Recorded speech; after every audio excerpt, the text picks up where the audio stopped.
Hello, everybody, and welcome to a special edition of Half Athlete Radio. My name is Christian Bond. I'm PLU's half athlete. I don't play sports anymore, but I write about them, I cover them, I do all I can with them. I'm all alone in studio, and that's because we've decided to do another interactive show where I take your calls and we talk about what's going on in the world of sports. And with such a busy sports week this week in Seattle, why wouldn't we do a show like this? The show timed out perfectly because about an hour ago, Japanese superstar Shohei Ohtani, who the Mariners were pursuing heavily and were getting ready to sign, signed with the Angels. He will not be a Mariner. He is going to take his talents down to Anaheim, and it is a heartbreaking, crushing decision by Ohtani because he was the type of player who could change your franchise, change your organization. We already got a caller on the line waiting to give us his feelings about it. His name is Adam. He is from off campus, but he's a familiar voice if you spend a lot of time here at PLU. Adam, what's going on, man? Hey, how's it going? It's going great, except for this Ohtani news, man. What do you think about it? Well, I'm just saying it's typical Mariners fashion to get all our hopes up early and just crush them at the end, but it's definitely a blow because I was pretty jacked and they looked like the front runners, but and we kind of signed away some of our farm system for this potential guy, and now we don't have him, man. Yeah, it's an interesting situation because, like you said, I didn't want to fall for the hype either. I stayed away for as long as I could, and then when I heard rumblings that, oh, the Mariners are the front runners, like they have a really good chance, and then we did a show on Wednesday, and since then they've added like $2 million of international signing money. Now they have the most international money of any team in the market, and they're not even going to land Shohei Ohtani, again, a two-way Japanese baseball star. He can pitch, he can hit, he can do it all pretty much, and now he's going to be a division rival. It's wild. Yeah, I know, and I don't know who they're going to sign with all that international money now. Maybe some guy from Turkey, but he probably won't be very good. So, let's see. I don't know, and we don't really have much of a farm team or farm system anymore, so. Yeah, we'll see. Yeah, I don't know. I don't know about the farm system. I don't really. I mean, are you worried about the Rainiers winning a PCL title again? Like, no. Oh yeah, I'm so worried about the PCL title. Who cares about the Rainiers? Adam, thank you so much for calling in. I'm going to open it up for everybody else, man. Right. So if you want to be like Adam and call in and talk to us about the devastating news that Shohei Ohtani has signed with the Angels and not the home team, the Seattle Mariners, you could do it. Dial 253-535-7332. Again, that number is 253-535-7332. We talked about it a little bit at the end there with Adam. It's a tough situation. Now they have a bunch of international signing money to the Mariners, and who are they going to spend it on? Got another caller ready to share his thoughts on the Ohtani situation. His name is Thomas from off campus. Thomas, how's it going, man? Hey, man, how's it going?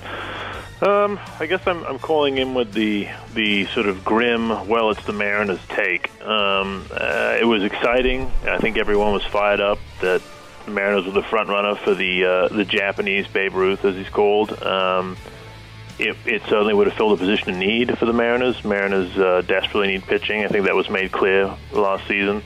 But at the same time, you know, like I don't know if anyone should have expected baseball's perhaps top free agent to have picked the Mariners.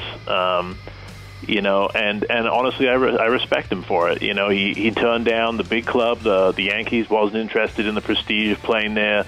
He turned down the team that was offering the most money available, the Mariners, and he went with what he felt was the best fit. I think in his statement, he's quoted as saying he felt a close connection, a special connection with the Angels, and he did what was good for him. And you know, I'm happy for him, and at the same time, as a Mariners fan who's seen how the Mariners have come agonizingly close to exciting things in the past, I'm just sort of resigned to it.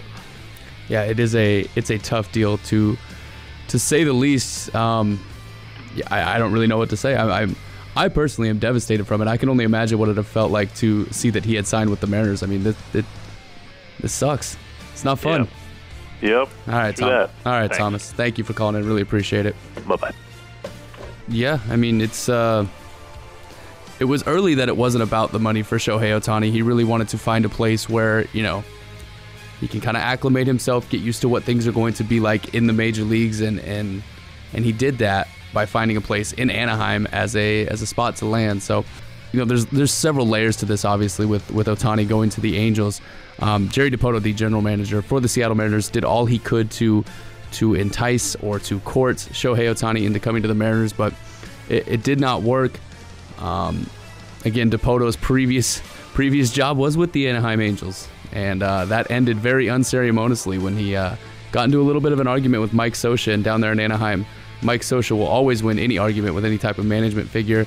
Dipoto got upset. He stormed out of there and left. Pretty much just packed his office up and said, "I'm out." And that's what he did. Landed a job with the Mariners, and now the guy he has expressed the most interest in going out and signing in Shohei Ohtani has chosen to go back to Anaheim. And Dipoto and the rest of the Mariners will see him 19 times throughout the year. It'll be interesting to see how his skills translate against Shohei Ohtani, a two-way star. He can pitch. He throws the ball 93 miles an hour off the bump. Ranges from 93 to 103 miles an hour. And then from the left side of the plate with the bat in his hand, he crushes baseballs. Any part of the strike zone, he hits the ball out of the yard. So I think it'll be very interesting to see how his skills translate. I think the pitching will translate the best, just because a guy with that kind of stuff the first year of these American hitters seeing his stuff, it's going to be a challenge for those hitters to try and get the better of him, and that will really transfer. The hitting, a little bit more of a question mark, just because, not sure how it's going to play out. He's a great hitter, but first time for him seeing major league arms, first time for him to have to deal with all of that, and players struggle with that. So should be a very interesting situation. Heartbreaking that he is not going to be a Seattle Mariner. Very unfortunate.